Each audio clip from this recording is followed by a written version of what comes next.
Hello, everyone. Welcome to another episode of Irreplaceable Truths. We're going to continue on the dog training kick that we've been on for the last couple episodes. I want to say a rock star when it comes to animal training. Um, I I have Ken Ramirez with me today. He was the Executive Vice President and Chief Training Officer at Karen Pryor Clicker Training. He has over 50 years of experience in animal training. We're talking about domestic pets, marine mammals, and exotic animals. He has written a couple books, one on animal training, successful animal management through positive reinforcement, and I Have the Trainer, Animal Training, Transformation, and Trust. He's an innovator in animal cognition research, exploring concepts like mimicry, counting, and problem solving in dogs and other species. He was former president of the International Marine Animal Trainers Association. He's a passionate advocate for animal welfare, promoting humane and science-based training methods for zoos, conservation efforts, service animals, and pet owners. Training across species has worked with a range of animals, including dogs, dolphins, elephants, species in the wild, and captive environments. Ken, welcome. One heck of a bio. I'm very excited to have you here. Like I said, you're kind of like, I'm kind of like having a rock star moment in my mind. Thank you for finding the time. I appreciate you making the invitation, and I look forward to chatting with you today. So, Ken, the listeners don't know this, but you just came back from Africa. Could you give us a little bit what you were doing over there? Yeah, I have been, one of the things that I'm very passionate about is conservation training. And it's not something that most people have heard of. You don't usually think about training animals that are living in the wild to help them survive challenges to their life. And so I have been working since 2009 was the year that we began thinking about this project. But in Zambia, there exists a herd of elephants that migrate every season north to Tanzania. But on their way to Tanzania, they pass through the Democratic Republic of Congo.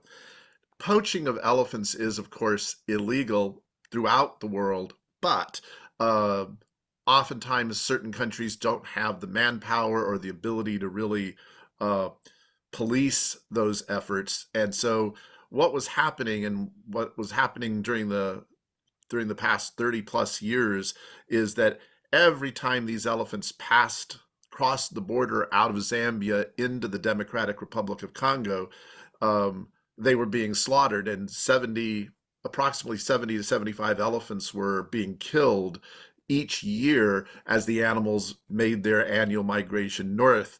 And so but the interesting thing, if you're familiar with the geography, is Zambia sort of surrounds the southeast corner of the Democratic Republic of Congo.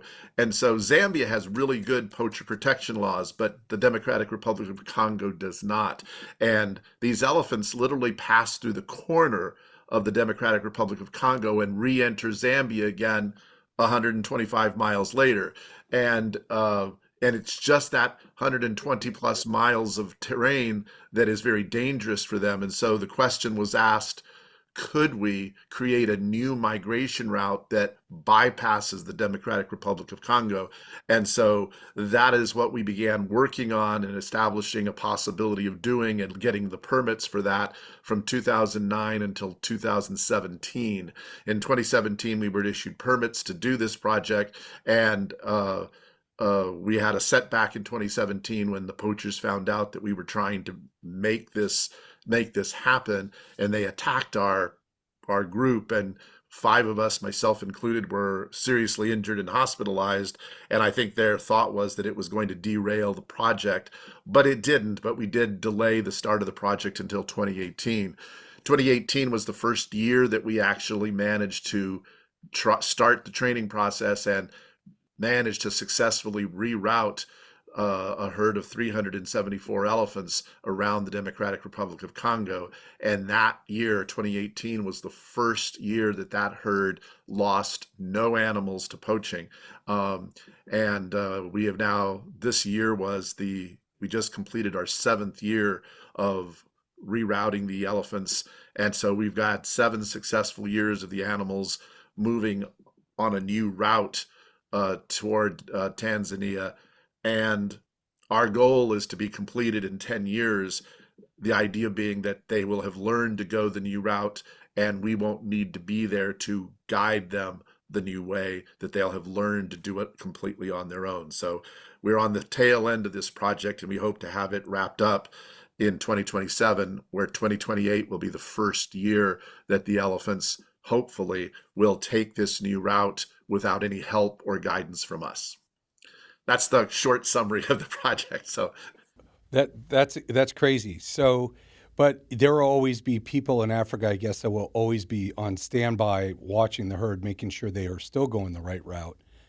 But they but will be, but it's not an easy it's not an easy thing to continue. We've put a lot of effort and resources into being able to reinforce the animals. What we've done is we've created man-made watering holes along the new route to reinforce them along the way.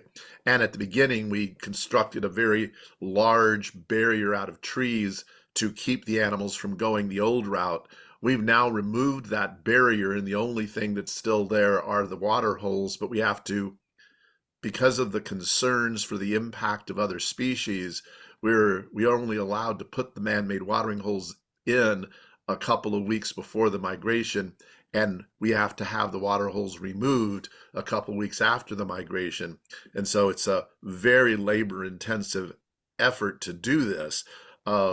And so if the year that we are not there, I will actually be there in 2028, but I'll be there just to observe. We won't be actually allowed to do any training. Um, but I'm hopeful that the animals, I really feel comfortable that the animals have already learned the new route, and that they'll be able to go the route without a barrier and without the water holes to guide them. That's the hope. wow, wow, unbelievable. I mean, elephants are just amazing, amazing creatures, and they're so smart. I'm pretty sure. Well, the younger ones will just know the route, correct? As they age, it's the older ones. As Right. they age, The it's the older younger ones. animals, the younger animals that have been born into the herd since 2018, they don't know any other route. This new route is the route that they know. The big issue with elephants is they do follow a matriarchal system, and realistically, at first I was overwhelmed with the challenge of training 374 elephants all at the same time. But the reality was what we needed to focus on was the matriarch. And if the matriarch went the way we wanted her to go, it was very likely that all of the other elephants would follow right behind her. And sure enough, they did.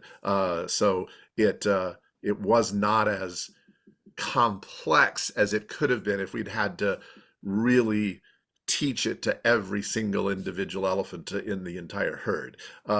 We had to do a few things with some of the sub matriarchs, but yes, our hope is that not only have they learned the new route, but they've also learned that in the new route that the older elephants have not encountered any gunfire, have not had any of their family members killed by poachers. And so hopefully they will recognize that this new route was a safe route. The new route still got them where they were going.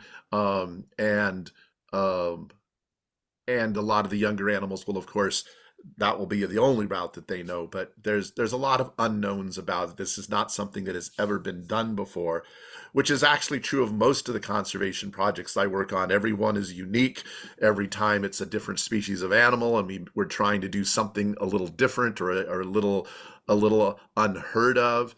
But it's one of those really interesting puzzles that I enjoy working on, to say, okay, how do we take these techniques that we've used, but now I cannot necessarily impact the animal's environment in too big of a way, and I need to find ways of teaching them to do some new behavior, and how do we do that in a totally wild setting?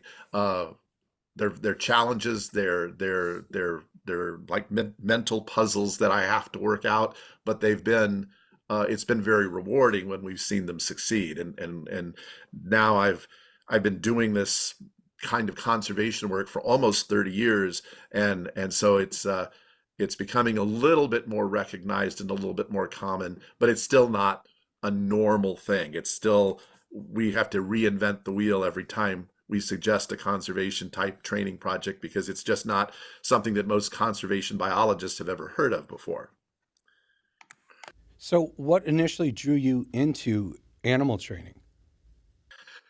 It was very interesting when I was in high school. Well, first of all, I grew up on a ranch in southern New Mexico. So I had been around horses and cattle and dogs my entire life. But interestingly enough, I did not think that I would be going down an animal related career. But when I was in high school, I had an opportunity to volunteer at a guide dog school. And and during that time, I just became fascinated with the idea of training. And I think the thing that really drew me in was the fact that we were teaching animals to help people in need. And I felt like, wow, what a cool job, playing with animals all day long, but doing it for this noble purpose.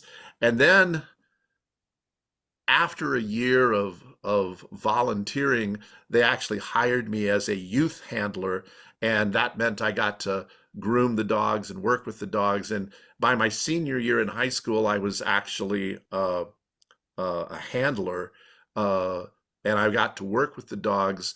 And the professional trainers would tell me how to hold the leash and when to do what, and I would follow their instructions. And I think that not only was I drawn into the idea of training dogs for this wonderful goal of helping people in need, but I was also fascinated. I will tell you that the thing that really blew my mind as a trainer was seeing what we refer to as intelligent disobedience. Uh, you teach these dogs that they're supposed to follow their handler's instructions 95% of the time, but there are 5% of the time when they're being asked to do something that would put their handler in danger, and the dog has to recognize that situation and refuse to listen to the cue and say, nope, I'm not going to do this behavior even though you're telling me to do it. And I think the one that fascinated me most was watching dogs recognize low hanging obstructions like a tree branch or a clothesline or a sign that hung down low. And the reason I think that I was fascinated by that is because the dog can quite easily walk underneath it. There is no risk to the dog. So the dog has to understand that its guardian, its handler cannot walk under that low hanging sign or that low hanging clothesline, and they have to refuse to move forward and get the handler to go a different route. I was just fascinated by the what I perceived at the time. I was a high school kid, so I hadn't really completely understood it, but I was thinking, wow, this is such an intelligent uh, thing that the dogs are figuring out how to do, and I was kind of fascinated by that, and I wanted to understand more about how do you teach this and how do you go about doing that. And so when I went into college, I went in with the idea that I was going to be a guide dog trainer, and that was my goal, that was my mission. I just had 3 years of exposure to it while I was in school, and I was destined, I felt, to be a guide dog trainer. That's not exactly what ended up happening, though. As I was going through college, I had an opportunity to work at a marine life park where they train dolphins and sea lions and things like that. And I got a job there in the education department helping to teach classes about these animals. And I found that all the stuff that I had learned about dog training is exactly what they were doing with the dolphins and the sea lions. And I still, I hadn't anticipated going into the zoological field. I still had in my head I was going to be a guide dog trainer. But after my first summer working at this facility, the director of the marine mammal training program asked me if I was interested in an entry level position.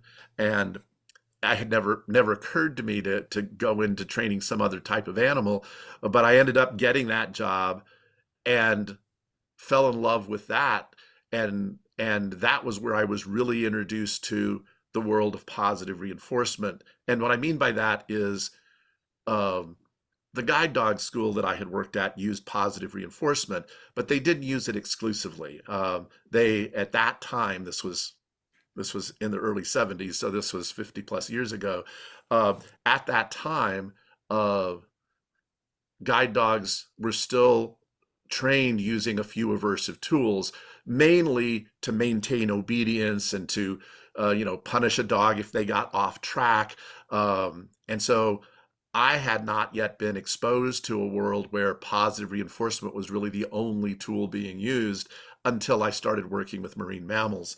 And that just fascinated me even more. And I got drawn into that world, and sort of became my career. For the longest time, I didn't come full circle to working with dogs until much later in my career when I started being a consultant. And interestingly enough, was called in by several guide dog organizations to help them transition to the use of positive reinforcement. And it was sort of a full circle moment for me. 30 years later, I was helping a guide dog organization improve their training methods, move the needle to work with positive reinforcement only. And that was where I had got my start, but it wasn't an entirely positive reinforcement based method when I first started. Sorry, my So when answers you, sometimes go on it forever. I know, please do. I mean, it's absolutely fascinating. So when you were working with marine mammals, what's one story or one experience that still sticks with you to this day that you still think of? It's interesting. There's lots of them, and it isn't actually a marine mammal story. It happens to be an Aldabra tortoise story. But when I was working with the marine mammals, we were in a facility that had birds of prey and had macaws and cockatoos, and we had reptiles and trained a lot of different species. And I remember I was working with this big tortoise. Aldabra tortoises are big, giant tortoises and we had trained this animal, and this animal had developed a bad habit of biting pieces of wood that were in his enclosure, and we needed to find a way to take care of that. And I remember we trained an alternative behavior and taught him this alternative task to do. But it was when I was doing that with that tortoise that the connection between what I had been doing with exotic animals and dog training suddenly hit me in the face. And I realized, oh my goodness, dogs can be trained using positive reinforcement as well. Because until that time, and I know that for most experienced trainers this seems like a no-brainer, but as a young trainer who got started in the guide dog world, I had learned about training dogs, and that positive reinforcement, of course, was used to train certain behaviors, but punishment was necessary from time to time to keep the dogs on task. When I moved to the marine mammal training world and the exotic animal training world, we never used aversive tools. We always focused on positive reinforcement. And it bizarrely never occurred to me that that would work with all animals. At that particular juncture, I had mistakenly believed that, well, with domestic animals, you have to use punishment, and with exotic animals, you can use positive reinforcement only. And it was only when I was working with that Aldabra tortoise that I realized, oh my goodness, I'm fixing a behavior without punishing. I'm finding an alternative behavior instead. And at that time, I had probably been working with exotic animals for 2.5 years. And I still thought I still would go home and work with my dog using primarily positive reinforcement, but I would still, if he did something incorrect, I would yell no or use a leash correction of some kind, because that was my belief that that was what had to be done, because that's what I had learned when I was in high school. And that Aldabra tortoise incident made me go home and rethink this whole thing. And at that point, I had never met a positive reinforcement dog trainer. It's much more common today. It wasn't as common back then. And I started thinking, where why wasn't I aware that you could train dogs using positive reinforcement as well? And I remember at the time, internet searches weren't common. It was not something that the internet was not a thing back then. And I remember um, calling around to several different people that I had known in the guide dog community and a few other places and asking about positive reinforcement only training with dogs. And most of the people that I talked to were very skeptical about it, but they pointed me in the direction of Karen Pryor and some of the stuff that she had done. And I started reading Glads Before the Wind, which is a great book for me to read because Karen Pryor got her start working with dolphins in Hawaii, and now she was working with dogs, and I began to see some of these connections of how positive reinforcement worked. And so for me, that Aldabra tortoise incident just sort of knocked me on my back and made me rethink everything I had learned about training because I had, up until that point, still believed that punishment was necessary, that punishment was the only way that you could correct certain unwanted behaviors in dogs. But I realized from the 2.5 years in working in exotic animals that we were correcting unwanted behavior all the time and we weren't using punishing tools. And I just somehow didn't make that connection that it was the same across all species. And today I'm embarrassed when I think about that, but I realize you only know what you know, and you know you're only you're until you've been exposed to something and shown something. I didn't make the connection that what I had been doing with dolphins and sea lions and birds of prey and tortoises and other animals worked exactly the same way with dogs. It just I had not made that connection. So for me, that was this big light bulb aha moment that sort of changed the trajectory of my career and really made me want to become a better trainer. I hadn't been schooled in the science of training at that point, uh, other than just basic stuff. So it was later in my career that I began uh, approaching the science and learning about the science. But it was that tortoise incident that somehow, I don't know why the light bulb went off at that moment, but it did. It just it changed everything about the way I think about training and made me look at animal behavior in a whole new light. And what you just said there is what I've been trying to stress home. With my podcast series is like it takes time for you to for early career veterinarians. It takes time to get there. Just like when you were early on in your behavior training, it just takes time. You need exposure, you need experience. I'm sure you had a lot of frustration, but you still needed to just keep pushing forward because you learn and learn and learn, and you're still learning today. Absolutely. I think the more experience I gain, the less I realize I know. I feel like the amount of new information and new places to learn keeps growing. And so rather than feeling like my cup of learning is full, as I gain experience, it feels like it's being emptied because I realize there's these gaps in my knowledge. But sometimes as a young person in the working in the animal field, you only know what you know, and you're only exposed to certain things for certain in certain times, and so it's those doses of realization hit you at different times that, oh my goodness, I didn't understand this, I didn't know this, I hadn't been aware of that, and you keep finding those new things, and so yes, I'm on a constant learning journey, and I feel like it's the gap in my learning feels like it grows bigger instead of grows shorter the more experience I gain. So Well, we also don't remember as much as we get older too. So that you got to throw that. So, what were some of the common core values you help guide you through your career? I think one of the things that I really was introduced to with exotic animals early on was the importance of the animal's needs come first.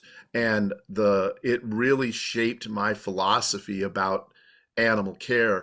Uh, you know, even today, as I consult with police dogs and guide dogs and service dogs and consult in zoos and aquariums, oftentimes when people think about why people train, the reasons that people think of that they train are often not what I consider to be the primary reasons for training. In other words, we think of training, we want to train our dog to be a guide dog. We want to train this dog to detect bombs. We want to train these animals to do specific tasks.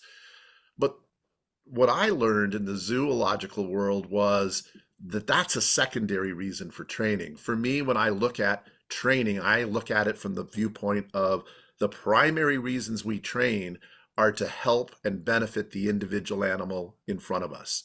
And so those include things like physical exercise, mental stimulation, cooperative behaviors that help us with veterinary care, etc. And ultimately, those things go directly to animal welfare. And often even today when I consult, like I'll consult with I recently consulted with a police department. They were explosive detection dogs, and I was explaining my philosophy of training, and I explained the primary reasons being exercise and mental stimulation and cooperative care. And I got to the fact that I said secondary reasons for training are things like work. And the police sergeant in charge of the program said, "Sorry, Ken, we got to take a break. You cannot tell my officers that work is secondary." And I said, "Well, it is. If you really want to succeed at training, you have to put the animal's needs first."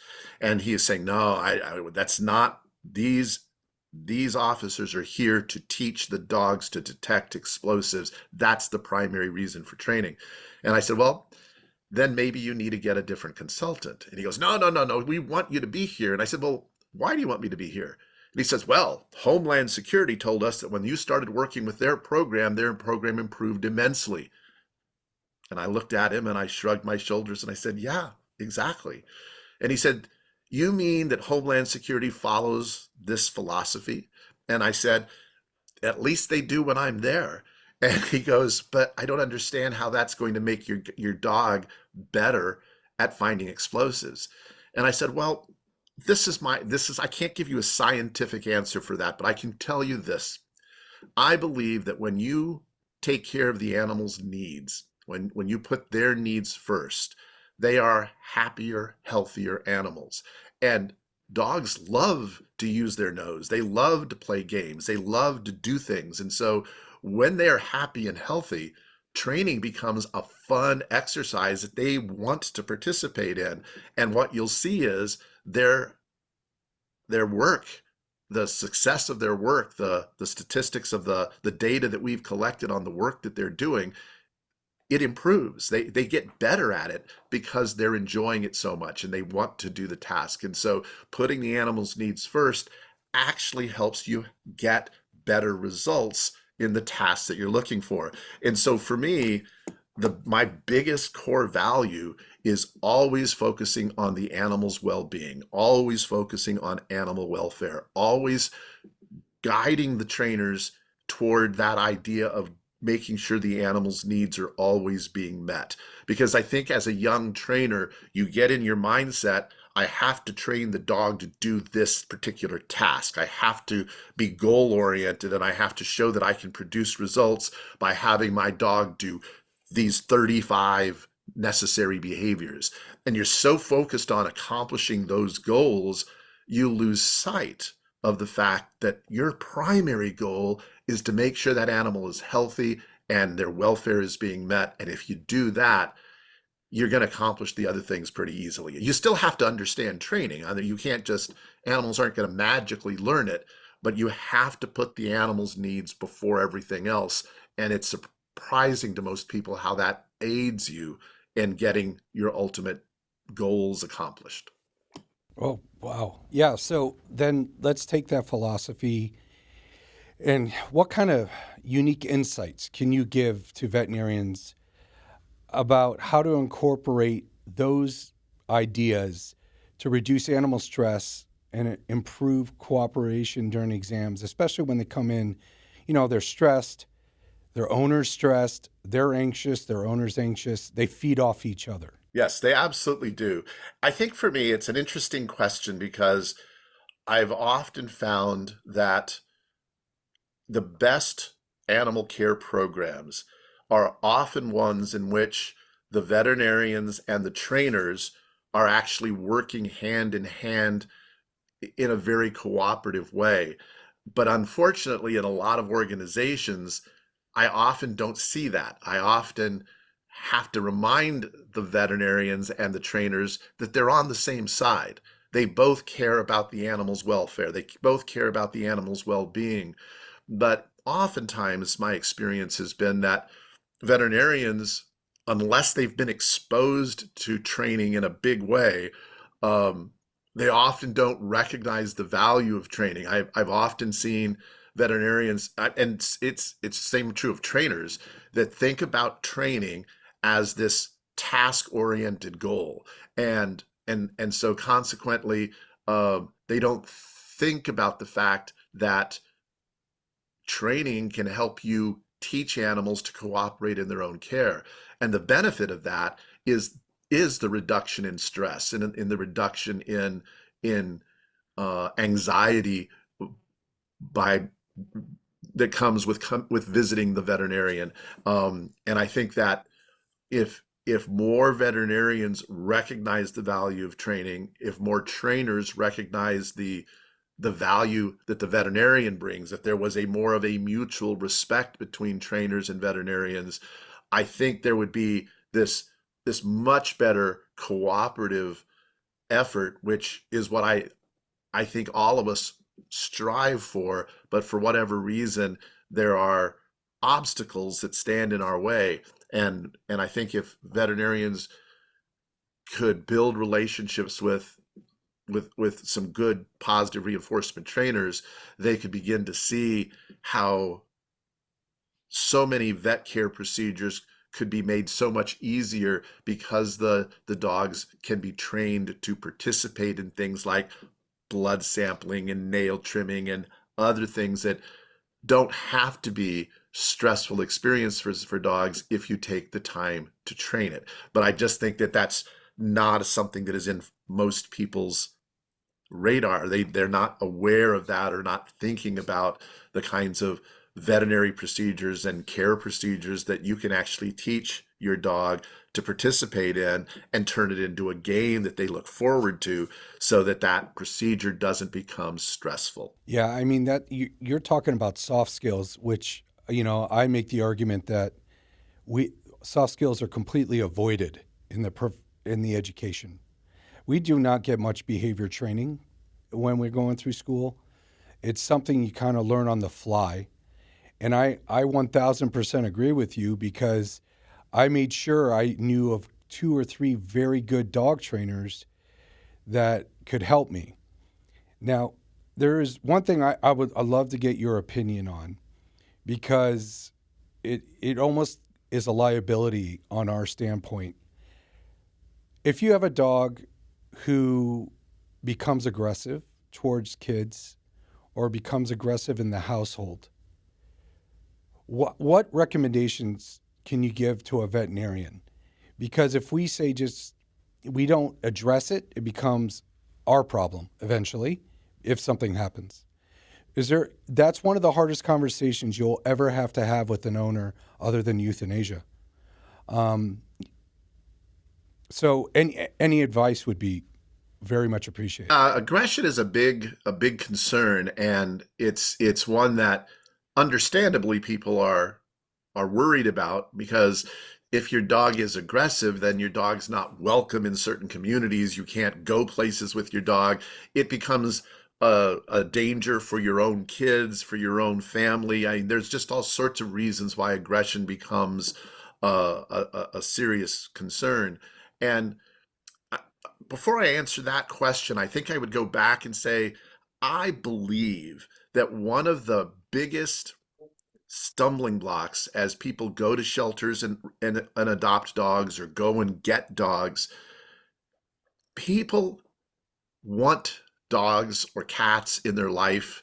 They love the idea of having a pet. I understand that. I've always had dogs myself. When people decide to become a dog's guardian, they always think about, I'm going to need a veterinarian. I'm going to need to find good food. Those two things are always uppermost in their head.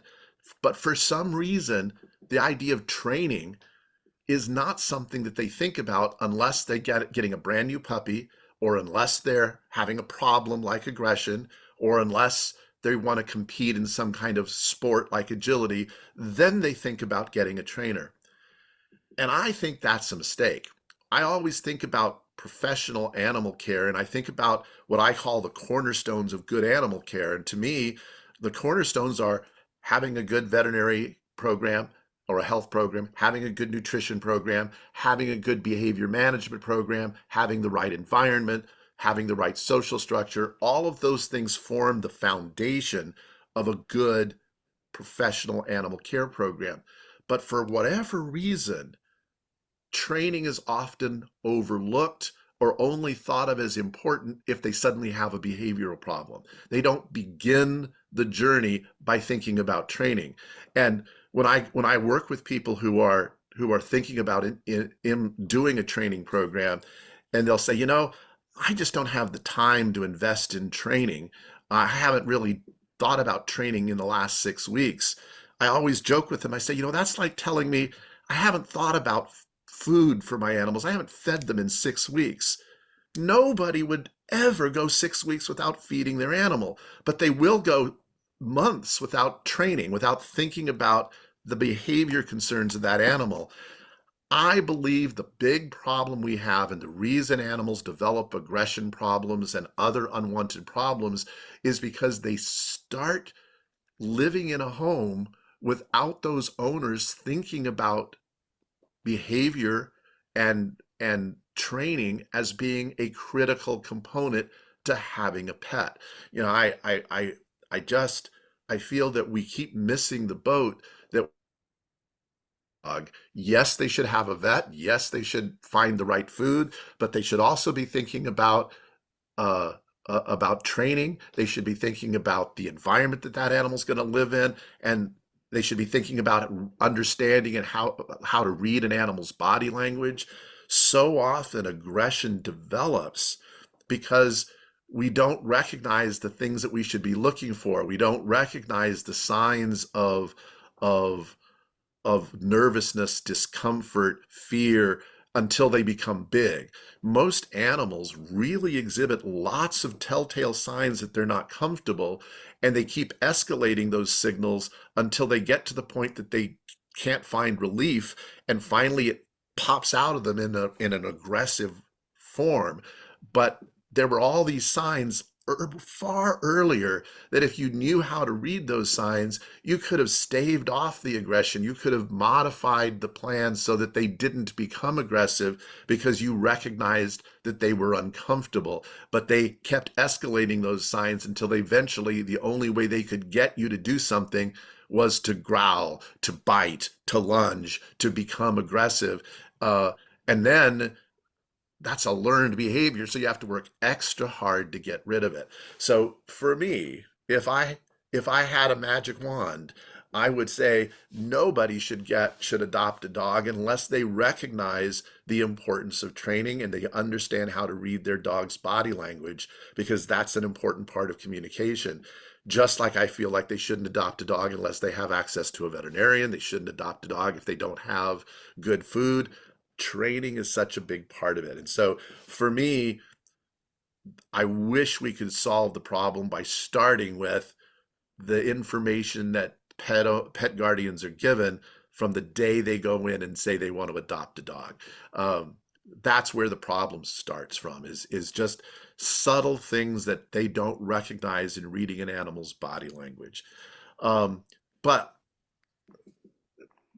understanding that when someone comes to you with an aggression problem, it's too late to just wave the magic wand and go back in time. So a big part of that is recognizing that, in my opinion, I would say 80 to 85% of dog aggression problems are solvable. There's just really a small percentage that are like, gosh, this is so severe, this is so ingrained in this dog. There isn't really an easy solution other than just management. But oftentimes, there is a lot that could be done to relieve and reduce the stress, the things that are causing this dog fear and anxiety, because aggression is almost always a response to discomfort, illness, nervousness, fear, anxiety about something in their life, something in their environment. And often, when you start getting to the point of an animal being aggressive, that's when you need to contract or hire a good trainer who understands how to deal with aggression. You know, it's a complex and difficult situation, but there are a lot of really good trainers who understand how to begin relieving some of those stressors and begin changing that dog's behavior so that aggression isn't a permanent part of their repertoire. Well, I'm glad you said it is a trained behavior because that gives you, makes me at least feel better about a lot of the ones that I had to have that discussion with. But I've seen lines of dogs that the mom was aggressive, the dad was aggressive, and what do you know? They bred them because they were champions or they wanted, puppies, and all the puppies, guess what? They're aggressive. And yes, there's no doubt that there is certainly a genetic component to some behaviors like aggression, but so much of that behavior continues throughout their life to get reinforced, to get uh, and it can teach the dogs to become even more aggressive. And so there's still a lot of behavioral approaches that can be taken to minimize and change the behavior that we see or call aggression. Often it's redirecting that behavior towards something else, because even genetic aggression is just a predisposition that a dog might have. And you can teach that dog to show its show its displeasure, show its discomfort in other ways other than growling and biting at somebody. And a lot of those things can be taught. And I still feel that the number of animals that are dealing with what I would call genetic predisposition to aggression is actually relatively few in the big scheme of things. Well, that's like I said, very good to hear. Um, because that conversation's so hard, especially uh, when they bring the dog in and they're like, "Oh, this is going to be my kid's therapy dog," and there it is trying to bite everyone that's walking by. And sometimes you have to put your big boy pants on and give the owner a sense of reality, which is like, it might be a great companion, but there's not going to be much therapy other than if your son or daughter just needs someone to pet. And I still wouldn't trust that dog alone in a room with your child. So Part of it is having the knowledge and ability to assess the dogs and recognize that there are some dogs that just aren't good therapy dogs, that aren't necessarily going to be great at certain tasks. correct. So what's your perspective on being inclusive of different training approaches, especially when you have people with disabilities or have that dog that's just I want to say a little bit too big or too strong for them, and they might use tools other than positive reinforcement. I take a very different and perhaps more understanding approach to working with people like that than what I think is common in the positive reinforcement world. And part of that has to do with the fact that I began my career as someone who worked with animals and didn't use entirely positive reinforcement.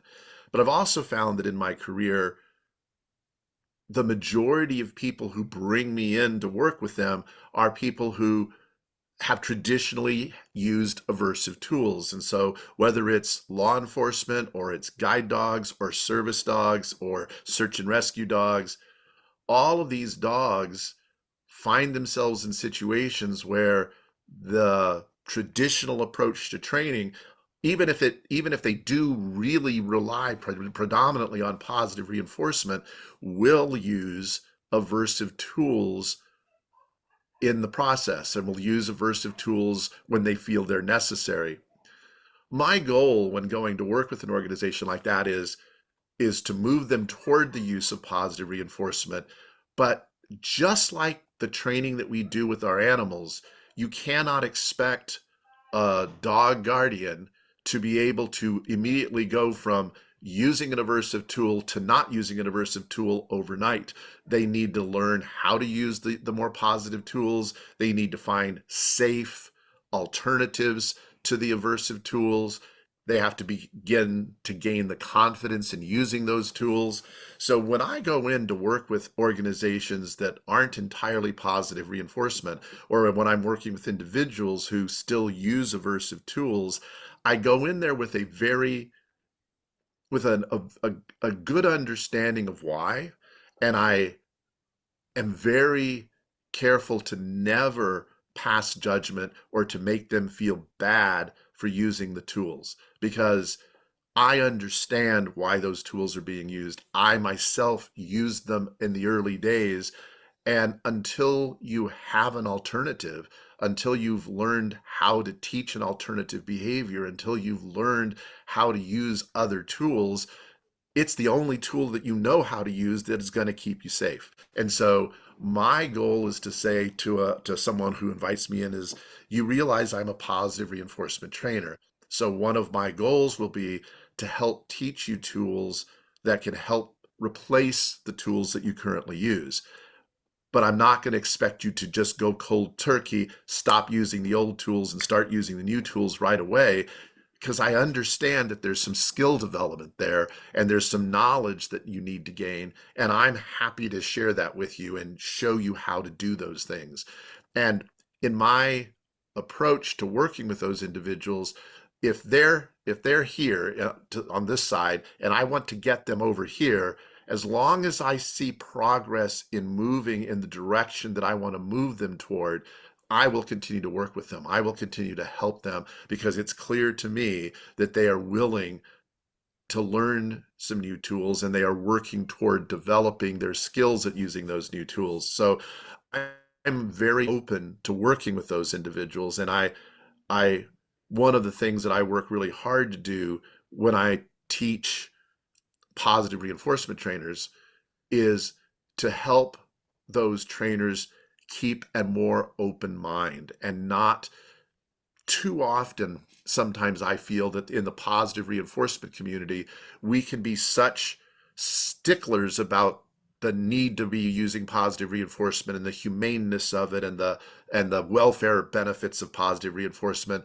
that we can be too quick to judge someone who isn't using those tools or who doesn't use those tools. And I've seen positive reinforcement trainers who will refuse to work with somebody who's using a choke collar or using any kind of aversive tool. And I understand their approach, but I just feel that if what we want to do is help people see the benefits of positive reinforcement, then we need to be welcoming and inviting of them to come into our circle, and we need to help them learn how to get rid of those tools and understand that they can't just go cold turkey and drop those tools right away.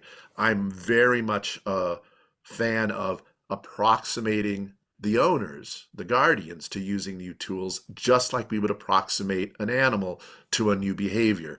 The use of positive reinforcement tools is not natural or instinctive for many trainers. And I understand why someone needs to use a certain tool to work with a big dog. And and you could argue, well, they shouldn't have gotten such a big dog, but they already have that dog. They've grown to love that dog. And so from my perspective, it's all right, I'm going to meet that learner where they are. I'm going to meet that guardian where they are and say, okay, let's help you use the tools you're using better and help you learn some new skills that can transition you. And once you've learned those skills and you are able to demonstrate that those skills will work for you, then you can let go of the aversive tools when you've learned the new skills. But until that time, of course, you're going to continue to use those tools because they're the thing that's keeping you safe. And until I have the ability to teach you some alternative, I cannot, should not put pressure on you to get rid of those aversive tools until I've taught you an alternative that can replace it. I couldn't agree with you more on that. I think going in with an open mind and being able to see both sides of the story and coming to common ground is a great way just to get through life, much less much less veterinary medicine. I mean, because it goes back to clients too. They're like, you know, keep it really simple. They're like, well, I'm only going to feed my dog a raw food diet. Okay, so you can tell them the pros and cons, and you can send them the CDC and let them look about all the bad things that happen in families that feed raw food diets to their pets. But you just got to educate them, and you're not going to be able to change everybody. So you can't put your head through the wall, you know? I agree. I agree with you totally. I think that the idea of being open-minded, the idea of working together closely with people, uh, finding a solution that's going to be beneficial for everyone, I think that's the approach to take. And when it comes to the use of aversive tools, I'm glad you asked me the question earlier about something that changed my life. I mean, I did not realize I went through 3 years, 4 years as a professional trainer, assuming, believing that punishment was still necessary, and so I can't fault someone else who has learned that or believes that. My goal is still going to be to show them, teach them another way, but ultimately it's their dog, it's their life, it's their decision. I don't want to pass judgment. I'm not walking in their shoes. All I can do is teach them some new tools, and if they find those new tools effective and want to switch, then I've done my job. I've done my job by helping them to realize the benefits of switching to a more positive tool, and that's what I want to be good at, is helping people learn to use those new tools as opposed to criticizing people who are still using aversive tools, because I understand why they're there and I understand how they came to use them. Absolutely. So we're going to switch gears really quick, Ken. I wanted to start discussing service dogs because they're near and dear to my heart, and I know you love working with them, obviously from your past. Let's, as a veterinarian and as a trainer, um, talking to each other, why is it important to look beyond breed stereotypes when selecting or training service dogs? Like, what unique qualities might a variety of breeds bring to service roles? I think I'm I'm not a big fan of being drawn to the idea of the breed stereotypes, where people feel that certain breeds are the friendly breed and other breeds are the aggressive breed. And I understand where those stereotypes come from, but I think that um, all dogs can learn. All dogs have flexibility in their behavior. And I think that the big aspect of being successful as a trainer is making the tasks that you would like a dog to do to be enjoyable for them. And it needs to be something, of course, that they're physically capable of doing. Um, they're, the value in selecting certain breeds of dogs, it's not that there's not benefits. Like, I work with avalanche dogs. Well, there are certain dogs that are more adept at working in cold, snowy environments. And so it's not that a Chihuahua couldn't be a good avalanche detection, avalanche search and rescue dog, but it isn't. They're not really the right animals for the environment. They're going to sink into the snow. There's just going to be all sorts of challenges for them, and so understandably, you're going to pick a bigger, stronger breed that has longer coat hair. Those kinds of distinctions between why you pick certain dogs over others, that makes sense. And I think you need to be thoughtful and selective. Same way when we think about a guide dog, it isn't that guide dogs need to be Labrador retrievers, but guide dogs do need to be a dog that's at least about that height so that people can work with them easily and more easily. And so I think making the right selection in breed based on size and physical capability is really important.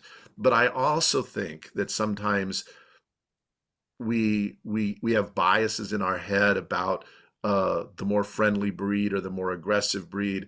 And realistically, I always think if we can make the job fun for them, if we can make the job something that's enjoyable for them, if we can teach them how to work in that particular environment, I think there's many species of dogs that often get overlooked that could be excellent at service dog work. So let's talk about different types of organizations that do service dog training. Um, what are your thoughts on an organization like Atlas that empowers owners to train their own service dogs? I think it's a really good model. It's not going to be the model for everyone, but so often people are really interested in training their own dog, and giving people the skills.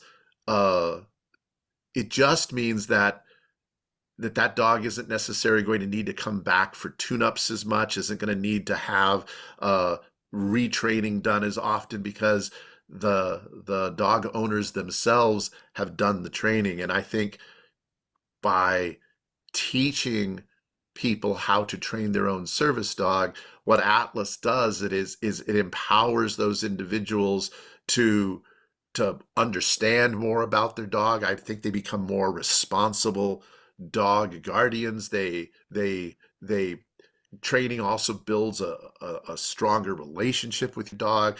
When you train using positive reinforcement, there's trust and joy that comes from the work. I think there's so much about that that's really beneficial. As someone who got my start working with guide dogs and have worked with guide dogs a lot in the later years, I get the model of professional trainers training the dog and then turning it over to a handler. There's reasons why that works for many people. But what I love about the service dog world is that there's so many different types of service dogs and there's so many different needs that various owners might require, that learning how to train the dog for your needs yourself, uh, I just find it to be a really powerful and unique approach.